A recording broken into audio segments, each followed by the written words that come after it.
स्वराज्य जिवंत ठेवण्या लढणाऱ्या लेकरांना आई वाघजाई शक्ती दे। वाहू दे द्वादश दिशात शिवविचार, वेड्यातून विशाळगडाला मुक्ती दे। शस्त्र घेऊन हाती आई पुन्हा अवतारून ये, खेळण्यावर गुलाल उधळाया ये। करुणी संहार येऊनी मानसिकतेचा, पेटवूनी मशाली आई गोंधळाला ये, आई गोंधळाला ये। तर मंडळी, यवनांच्या विळख्यात अडकलेल्या विशाळगडाची माहिती आपण आज या व्हिडिओमध्ये पाहणार आहोत। ज्या राजाने मंदिरांना मशिदी होण्यापासून वाचवलं, त्याच राजाच्या गडावर अशा दर्ग्यासारख्या भव्य मशिदी उभा राहिल्या तरी कशा, आणि ते पण विशाळगडावर।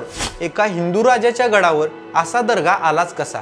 तर या सर्व प्रश्नांची उत्तरे आपण आजच्या या व्हिडिओमध्ये पाहणार आहोत। विशाळगड जो किल्ला जिंकल्यानंतर त्याच्या भव्यतेमुळे स्वयं शिवछत्रपती शिवाजी महाराजांनी त्याचे खेळणा हे नाव बदलून विशाळगड असे नाव दिले। तो हा विशाळगड पन्हाळगडाच्या वेढ्यातून निसटल्यानंतर राजांना जो किल्ला आश्रय घेण्यासाठी सुरक्षित वाटला, तो हा विशाळगड। गडाची गडदेवता आहे आई वाघजाई। गडावर विठ्ठल, नरसिंह, गणपती, श्रीराम, विठ्ठलाई यासारखी अनेक मंदिरे आहेत। याच सोबत पावनखिंडीत स्वतःच्या प्राणाची बाजी लावणारे बाजी प्रभू आणि फुलाजी प्रभू यांच्या समाध्या आहेत। छत्रपती राजाराम महाराजांच्या मृत्यूनंतर त्यांच्या पत्नी अंबिकाबाई याच विशाळगडावर सती गेल्या। इसवी सन 1190च्या सुमारास दुसरा राजा भोज याने आपली राजधानी कोल्हापूरवरून पन्हाळ्यावर हलवली। त्याच नंतर त्याने घाटामध्ये रक्षण करण्यासाठी अनेक किल्ले बांधले। त्यापैकी किशगिला हा एक किल्ला होता।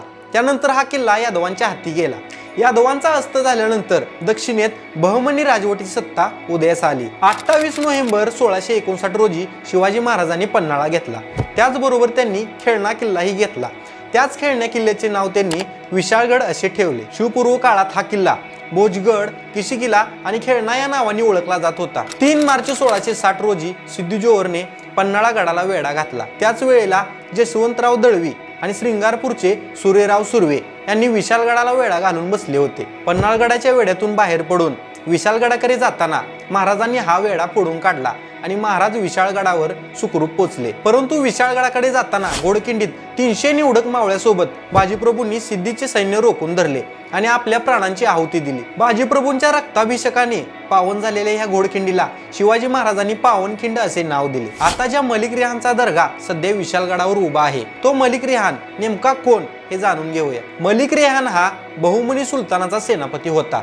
इसवी सन 1469 मध्ये हा मलिक रेहान विशाळगड जिंकण्यासाठी आला होता। तब्बल 6 वेळा प्रयत्न करूनही त्याला गड जिंकता आला नाही। अखेर 7व्या प्रयत्नात 9 महिन्याच्या निकाराच्या लढ्याने त्याने विशाळगड घेतला। पुढे 61 वर्षे हाच मलिक रेहान विशाळगडाचा किल्लेदार होता आणि त्याचा मृत्यू देखील याच ठिकाणी झाला। आणि विशाळगडावर जो दर्गा आहे तो ह्याच मलिक रेहानच्या नावाचा आहे। शिलालेख दर्ग्यात असल्या कारणाने त्याचे फोटो उपलब्ध नाहीत। एकूणच स्वराज्यावर आक्रमण करण्यासाठी ज्याप्रमाणे अफजल खान शाहिस्तेखान आला, त्याचप्रमाणे खेळणा जिंकण्यासाठी शिवपूर्ण काळात इसवी सन 1469 मध्ये हा मलिक रेहान आला होता। गेल्या काही वर्षात अफजल खानाच्या थडग्याचे दर्ग्यामध्ये रूपांतरण करण्याचा प्रयत्न केला गेलाय। अशीच काहीशी गत ह्या दर्ग्याबाबत ही झाली असणार आहे। प्रतापगडाच्या पायथ्याशी झालेला तो प्रयत्न हाणून पाडण्यात शिवप्रेमींना यश आले, पण विशाळगड मात्र हातचा गेला। या मलिक रेहानच्या थडग्याच्या दर्ग्याला येणाऱ्या हिंदू मुस्लिम भक्तांनी अक्षरशः या परिसराचा उकेंडा करून टाकलाय। पूर्वजांनी हा गड राखण्यासाठी रक्ताचे पाणी केले, त्या प्रसंगी त्यांनी आपले बलिदानही दिले। याची जाणीव जेव्हा या अंधभक्तांना होईल ना, तोच सुदिन असेल। छत्रपती शिवरायांना जेव्हा या गडाबद्दल कळेल, तेव्हा त्यांना किती वेदना होतील याचा विचार करून शिवप्रेमी अक्षय चंदेल शिवरायांचा आणि रायबाचा एक अतिशय मार्मिक संवाद लिहितात। काय म्हणता रायबा, विशाळगडावरच विळखा पडला, पण सिद्धीने तर कधीच आत्महत्या केली होती, मग चालून आला तरी कोण नेमकं? राज फक्त विशाळगडच नाही, चंदन, वंदन, लोहगड, पन्हाळा, अजिंक्य तारा, आवाज एवढी पुरंदरच्या तळाची यादी नव्हती, त्यापेक्षा जास्त यादी निघल पडलेल्या वेड्यांची। पण कोण करतंय हे सर्व? काय नाही करायची गरज पडत राजा आजकाल। ना तोफा, ना बंदुका, ना तलवार, ना ढाल, फक्त पांढरा चुना फेकला की गड आपोआप जातोय बघा। तेवढं राजगड आणि रायगड आहेत बघा शाबूत। राजधानी होती नव्हती आपली, नाहीतर उरलं काय आता? पण अजून बी मावळं जागत आहेत, पोरं जात्यात, जेवढं होईल तेवढं समज करत्यात।